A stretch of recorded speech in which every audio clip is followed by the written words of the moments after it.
Professional and Occupational Standards, or the Louisiana Board Rules Quiz, Part 1. Number 1. According to the Louisiana Board of Professional Engineers and Land Surveyors rules, what is the primary purpose of requiring a license to practice engineering or land surveying? A. To generate revenue for the state of Louisiana. B. To promote professional development of licensees. C. To safeguard life, health, and property and to promote the public welfare. Or D. To regulate competition among professional firms. Answer: C. The rule explicitly states that licensure is required in order to safeguard life, health, and property and to promote the public welfare.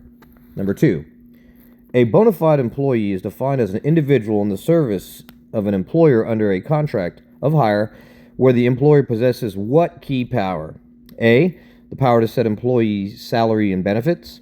B. The power to right to control and direct the employee in the material details of how the work is to be performed. C. The power to provide training and furnish tools and materials. Or D. The power to hire and fire the employee. Answer: B. A bona fide employee exists where the employer has the power to and right to control and direct the employee in the material details of how the work is to be performed. Number 3.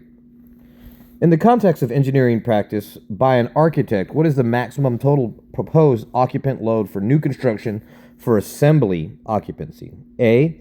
49 individuals. B. 99 individuals. C. 299 individuals. Or D. The limit is not specified in the definitions. Answer: C. For new construction, the total proposed occupant load for assembly occupancy shall not exceed 299 individuals. Number 4.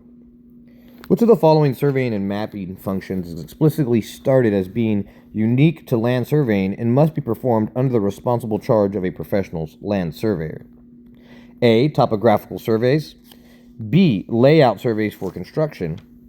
C. Boundary surveys. Or D. Hydrographic surveys. Answer: C. The document states that boundary surveys are among the surveying and mapping functions which require establishment of relationships to property ownership boundaries are unique to land surveying. Number 5. What is the maximum number of consecutive days in any calendar year that a non-resident individual licensed in their home jurisdiction may practice engineering in Louisiana under a temporary permit? A. 30 days. B. 60 days. C. 120 days. Or D. 180 days. Answer: C. A non-resident may be granted temporary permit to practice when such practice does not exceed 120 consecutive days in any calendar year. Number 6. For a professional engineer licensure applicant under the standard 4-year experience requirement, how many of the 5 required personal references must be professional engineers with personal knowledge of the applicant's experience? A. All 5 must be professional engineers. B. At least 3 must be professional engineers. C. At least 1 must be a professional engineer. Or D. The document does not specify a minimum number of professional engineers. Answer: B. The applicant must recommend for licensure by 5 references, with at least 3 of whom are professional engineers. Number 7. A land surveyor intern applicant must have a bachelor degree and complete a minimum of how many semester credit hours in board-approved land surveying, mapping, and real property courses? A. 15 credit hours. B. 24 semester credit hours. C. 30 semester credit hours. Or D. 46 semester credit hours. Answer: C. The requirement for land surveyor intern certification is a bachelor's degree with at least 30 semester credit hours or the equivalent in land surveying, mapping, and real property courses. Number 8. Which committee on the board is responsible for supervising the development and administration of examinations on the Louisiana laws of land surveying? A. Laws and Rules Committee. B. Land Surveying Committee. C. Engineer Intern Committee. Or D. Education and Accreditation Committee.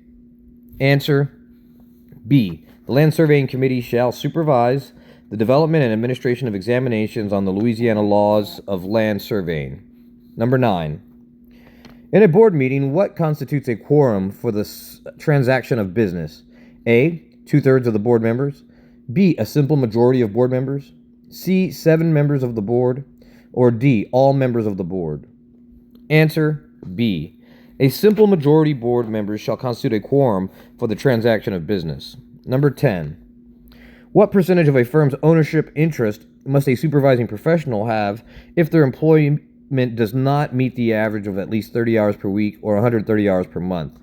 A, at least 10%, B, at least 25%, C, at least 50%, or D, the supervising professional must always meet the weekly, monthly hour requirement. Answer, B. A supervising professional must have 12-month average of at least 30 hours per week for 130 hours per month, or have at least 25% ownership interest in the firm. This concludes Part 1 of the Professional and Occupational Standards or Board Rules quiz, Part 1. Make sure to watch Part 2 for the rest of the quiz, and remember that you are the surveyor in training!